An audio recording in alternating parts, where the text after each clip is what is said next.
ছেলেদের মুখ থেকে এই কথাটা শুনতেই বিরক্ত লাগে যে আপনার হাসি সুন্দর, আপনার টোল পরে গালে এটা অনেক সুন্দর। সবার সামনে কথা দিয়ে গেলাম আমি ইন্ডাস্ট্রির কাউকে বিয়ে করব না। প্রেমে তো মানে মনে হয় যে প্রতিদিনই পড়ি বা প্রেমের প্রস্তাব তো প্রায় সবসময়ই পাই।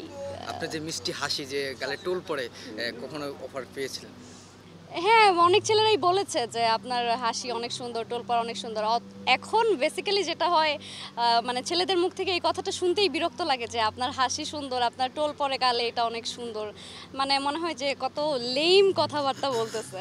হ্যাঁ, এগুলো না বলে অন্য কিছু বলেও মানে এখন যদি বলে যে আপনি সুন্দর অভিনয় করেন তাহলে হয়তো একটু পড়তে পারি।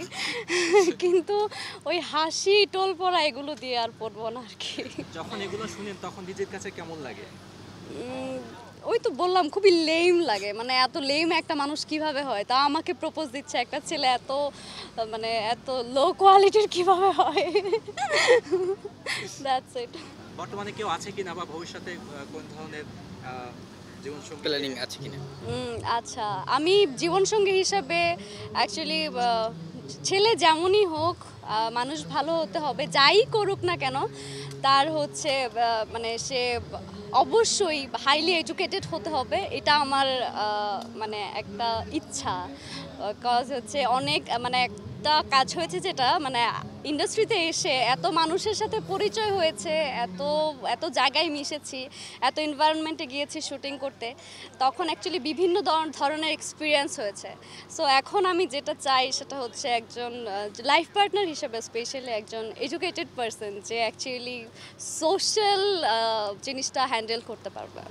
ইন্টারভিউতে সব নায়িকাই এই এরকম চাওয়ার কথা বলে, আচ্ছা। কিন্তু বিয়ে করার ক্ষেত্রে হয় বড় সুপারস্টার নায়ক দেখে অথবা বড় ব্যবসায়ী বা টাকা। আমি যে আপনাদের সবার সামনে কথা দিয়ে গেলাম আমি ইন্ডাস্ট্রির কাউকে বিয়ে করব না।